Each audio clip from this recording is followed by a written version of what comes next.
Olhando para Wang Xin, que havia desmaiado, Lucian balançou a cabeça. Se perguntava se não deveria ter pegado mais leve. Mas, para ser justo, nosso garoto nem sequer usou a vontade do grande mestre, a técnica estelar de 25 dobras ou a técnica da respiração flamejante. Das arquibancadas, o grande mestre líder da escola de artes marciais Nanlong levantou-se de repente. Estava chocado ao ver seu discípulo mais forte ser humilhado tão facilmente. Embora perder fosse uma possibilidade, o fato de Wang Xin não suportar nem um soco de Lucian levantava questionamentos sobre o quão forte Lucian realmente era. Lucian então olhou para o árbitro, que pareceu perceber que ainda não havia declarado vencedor. Levantando o microfone, ele anunciou Lucian como vencedor da luta. Internamente, o árbitro pensava que precisava proteger Lucian, mas no fim ficou claro que Lucian não precisava da proteção de ninguém, já que derrotou seu oponente com um único golpe. Os veteranos da 7ª Universidade Divina de Artes Marciais estavam em êxtase, surpresos, quase pulando no lugar. Todos começaram a gritar o nome de Lucian. Alguém até gritou seu apelido, fazendo a multidão começar a entoar: Rei Demônio, Rei Demônio. Lucian encontrou um canto tranquilo para se sentar, cercado por discussões animadas. As artistas marciais mulheres estavam particularmente atraídas por ele, lançando olhares apaixonados em sua direção. Mas Lucian não conseguia evitar pensar que o título de Rei Demônio era um pouco exagerado demais para o seu gosto. Enquanto isso, nas arquibancadas mais altas, reservadas para os organizadores da competição, vários grandes mestres da Associação de Artes Marciais observavam a luta enquanto expressavam sua admiração. Ficaram espantados ao ver que o golpe de Lucian foi apenas força física pura, sem qualquer uso de energia interna. Isso levou muitos a acreditar que ninguém naquela competição poderia igualar Lucian. No entanto, um deles balançou a cabeça, lembrando ao grupo que as estrelas gêmeas também eram consideradas prodígios e que já se haviam passado 2 anos. Ninguém sabia o quanto eles haviam evoluído nesse tempo. Jiang He, cortando a discussão dos grandes mestres, sugeriu que se concentrassem nas lutas atuais em vez de especular demais. Eles assentiram respeitosamente e silenciaram. Acariciando a barba, Jiang He refletia sobre o potencial de Lucian e se ele realmente poderia se tornar um discípulo do santo marcial. Na cena seguinte, vemos as estrelas gêmeas comentando sobre a luta recente de Lucian. Ao ouvirem que ele havia nocauteado Wang Xin com um único soco, ficaram surpresos por um momento, mas logo começaram a rir. Fizeram piadas sobre Wang Xin ter sido descuidado e provavelmente nem ter usado toda sua força. Rindo e tomando goles de suas garrafas de água, comentaram: quanto mais forte esse tal de Lucian for, mais satisfatório vai ser esmagá-lo depois. Um deles então amassou a garrafa com uma mão só, dizendo: tá bom então, grandalhão, pode vir. Em outra parte da arena, uma garota da escola transcendente de artes marciais lançou um olhar silencioso em direção a Lucian, mas logo desviou, seu rosto tenso e preocupado. A sombra está se espalhando ainda mais, murmurou para si mesma, a voz tão baixa que se perdia no barulho da multidão. Com a chegada da noite e o encerramento das competições do dia, Lucian voltou para seu quarto de hotel. Deitado na cama grande, sentia um leve arrependimento. A luta final seria no dia seguinte, e ele nem sequer havia se aquecido de verdade. Mesmo assim, estava animado por amanhã. Ficou à janela, imaginando como seria derrotar um grande mestre. Seus pensamentos foram interrompidos por uma notificação de mensagem. Era sua irmã mais nova, que o viu na TV de novo naquele dia. Ela mandava mensagens empolgadas, incentivando-o a conquistar mais um campeonato nacional. Sorrindo, Lucian estava prestes a responder casualmente, quando se lembrou de algo e aconselhou: não deixe os nossos pais assistirem à luta de amanhã. Vai ser melhor assim. A irmã respondeu rápido, cheia de perguntas, insistindo para ele explicar o motivo. Lucian foi direto: não quero que eles me vejam tirando uma vida ao vivo na TV. Houve um longo silêncio. Percebendo o impacto de suas palavras, ele logo seguiu com: foi brincadeira, claro, mas a luta vai ser intensa, provavelmente um pouco sangrenta. Não quero que eles fiquem preocupados. Sua irmã, ainda assustada, o repreendeu pela piada, mas concordou em tentar evitar que os pais vissem a transmissão ao vivo, embora não pudesse garantir que eles não viriam uma reprise. Lucian percebeu que talvez estivesse exagerando, mas teve outra ideia. Se não podia impedir as pessoas de assistirem, talvez pudesse impedir a transmissão ao vivo. Enquanto isso, começaram a chegar mensagens de amigos. Ming mandou uma simples: mandou bem, mano. Já Amélia enviou uma mensagem longa e encorajadora. Para ela, mesmo que Lucian não a lesse, o importante era saber que estavam sob o mesmo céu estrelado e podiam compartilhar palavras. Isso bastava. Tim também mandou mensagem, parabenizando Lucian e pedindo que ele visitasse o Distrito Militar Leste quando pudesse, dando a entender que alguém lá sentia muita falta dele. Sob o céu profundo da noite, Lucian por fim recebeu uma mensagem breve de Fubuki, que dizia apenas, incentivando-o a continuar, por razões que ele mesmo não entendia. A mensagem de Fubuki desencadeou uma lembrança repentina de um reino dos sonhos, onde, na sessão de cônjuges, aparecia o nome dela. Isso fez com que o coração de Lucian desse um leve salto, algo raro para ele. Desconcertado com sua própria reação, ele rapidamente desligou o celular, perdendo completamente o interesse em entrar no reino dos sonhos para treinar naquela noite. Ainda sem sono, decidiu dar uma volta do lado de fora. Enquanto isso, uma garota usando um traje de artes marciais soltava vapor pela boca no ar gélido da noite. Ao fundo, o céu noturno noturno se estendia e uma fina camada de neve cobria a plataforma de treino no cume da montanha. A temperatura estava abaixo de menos 20 graus Celsius. Apesar do treinamento constante, o frio era cortante devido às roupas leves que vestia. Mesmo assim, ela treinava todos os dias, sem falhar, aproveitando os raros momentos de descanso para sentir o ar puro. De repente, o som suave de passos sobre a neve chegou aos seus ouvidos. Ao se virar, viu um homem bonito parado a dezenas de metros, observando-a silenciosamente. No mesmo instante, sentiu um arrepio, seu corpo enrijeceu de medo, e ela rapidamente correu na direção oposta. Lucian, vendo-a fugir, tocou o próprio rosto, confuso, se perguntando se parecia mesmo tão assustador. Pensou, com um toque de humor, na lista crescente de nomes na seção de cônjuges de seu perfil no Reino dos Sonhos. Embora, na vida real, a história pudesse ser bem diferente. Escondida atrás de uma pedra, a garota observava com os olhos arregalados, incrédula. Ver Lucian envolto em uma névoa negra que parecia cobrir as estrelas e a lua fez um calafrio percorrer sua espinha. Engolindo seco, ela continuava a encarar suas costas, se perguntando: que tipo de ser é esse homem? Após aproveitar o ar fresco, Lucian voltou ao hotel e encontrou uma multidão reunida na entrada da cafeteria. Seguiu até a área de pedidos e escolheu um pouco de tudo no menu. No entanto, percebeu que, desde o encontro lá fora, a mesma garota estava seguindo a uma distância constante de cerca de 10 metros. Nunca se aproximava, o que o deixava intrigado com suas intenções. Enquanto isso, um aluno da Universidade Divina carregava sua bandeja quando foi bloqueado por um grupo de pessoas, entre eles uma das estrelas gêmeas. Com um sorriso arrogante no rosto, o gêmeo avisou ao rapaz sobre as consequências de enfrentá-lo na competição. O jovem não recuou, embora soubesse que encontros com eles normalmente resultavam em ferimentos graves. Enquanto o grupo continuava com seu ar ameaçador, Lucian se aproximou com sua comida, comendo tranquilamente. Pediu: dá pra não bloquear o caminho? Sendo ignorado, ele simplesmente empurrou o obstáculo e passou. Ao se virar e perceber que era Lucian, a estrela gêmea fez o gesto de cortar o pescoço, pronto para ameaçá-lo. Mas antes que dissesse uma palavra, uma rajada de vento e uma sensação de crise iminente o envolveram. Lucian já o segurava pelo pescoço, levantando do chão com uma única mão como se fosse um pintinho. Sua voz era calma, mas firme. Que diabos você acha que está fazendo? A estrela ficou paralisada. Ouviu o estalo do próprio pescoço sob a pressão da mão de Lucian. Tentou se soltar, mas a força era insuperável. O medo e o desespero eram avassaladores. Quando estava prestes a desmaiar, uma voz o salvou. Solte-o. Era Lian Jibei, da escola Jidao, se aproximando com olhar frio e ameaçando desclassificar Lucian se ele não soltasse a estrela. Mesmo confiante de que poderia se livrar de Leon em segundos, Lucian sabia que não podia agir com tanta ousadia diante de todos. Respirou fundo para conter o instinto assassino crescente e soltou a estrela relutantemente. A estrela caiu no chão, ofegando e tossindo. Lucian deu um tapinha em seu ombro, o que só o deixou mais nervoso, e disse com um sorriso sinistro: seu pescoço é bonito. Vai chorar no colo da mamãe? O garoto ficou congelado. Só reagiu depois de Lian Jibei chamá-lo várias vezes. Leon lançou um olhar frio para Lucian e se virou, seguido pela estrela gêmea que tentava desesperadamente se justificar. Os que estavam na entrada da cafeteria ficaram em choque. A comoção foi imediata. Ninguém conseguia acreditar como Lucian havia neutralizado uma das estrelas gêmeas com tanta facilidade, como se fosse uma criança leve demais. Sentado à mesa, Lucian comia em silêncio, refletindo sobre as consequências de ter agido por impulso. Se tivesse matado Lian Jibei, poderia se tornar um criminoso procurado, o que afetaria sua família e amigos, considerando os aliados poderosos que Lian possuía. Percebeu que a moderação era essencial, especialmente com a grande final se aproximando. De volta à escola de artes marciais Jidao, Lian Jibei se dirigiu à estrela gêmea, que tentava justificar o ocorrido, alegando que foi um ataque surpresa. O outro irmão zombou, chamando de inútil, o que iniciou uma discussão acalorada. Lian Jibei interveio com um olhar gélido, deixando claro que a vergonha trazida para Jidao deveria ser corrigida. O gêmeo repreendido prometeu que isso não se repetiria. Lian saiu com um suspiro irritado. Sozinho, consumido por ódio e frustração reprimidos, o gêmeo jurou: eu vou fazer Lucian pagar. Com o nascer de um novo dia, a competição estava prestes a recomeçar. Os altos cargos da 7ª Universidade Divina de Artes Marciais, incluindo Jaya, estavam presentes. Eles lembraram Lucian da força formidável da estrela gêmea da Jidao, pedindo que não a subestimasse. Lucian assentiu, sua confiança e prontidão visíveis aos olhos dos líderes da universidade, que já o viam como provável vencedor. Mas Albergue, pensativo, soltou um suspiro, refletindo: como será que Lucian vai se explicar ao santo marcial depois do torneio? Começou o sorteio da 8ª rodada. Assim que os confrontos foram anunciados, um murmúrio percorreu a multidão. Lucian enfrentaria justamente a estrela gêmea com quem teve o confronto no refeitório. A plateia especulava. Alguns achavam que o sorteio foi manipulado pelos organizadores. Outros duvidavam das chances da estrela após o que havia acontecido. Mas também surgiam vozes dizendo que a vitória anterior de Lucian foi um golpe surpresa, o que alimentava ainda mais o suspense e o debate. O rival, fervendo de raiva e mal conseguindo se conter, exalava uma aura intensa. Lucian,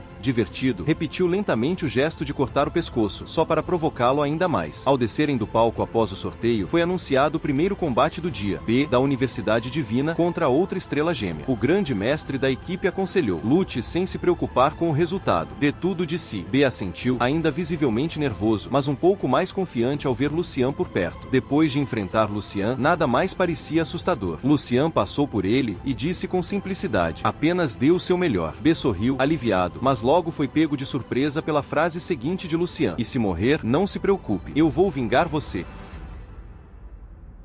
E assim, enquanto o sol da manhã nascia tingindo o céu de tons dourados e rubros, o campo de batalha estava preparado. As apostas haviam sido feitas. Os olhos de todos estavam voltados para um único nome: Lucian. De um lado, a estrela gêmea, humilhada, furiosa, sedenta por vingança. Do outro, um jovem envolto em névoa negra, que parecia cada vez menos humano. O silêncio foi cortado pelo som do gongo. As auras explodiram. O ar ficou pesado. E naquele instante, todos sentiram: essa luta não será apenas por glória, será pela sobrevivência. Enquanto os primeiros passos eram dados na arena, o narrador murmurava: quando monstros colidem, não sobra espaço para misericórdia. O céu escureceu, o chão tremeu, e o inferno estava prestes a começar.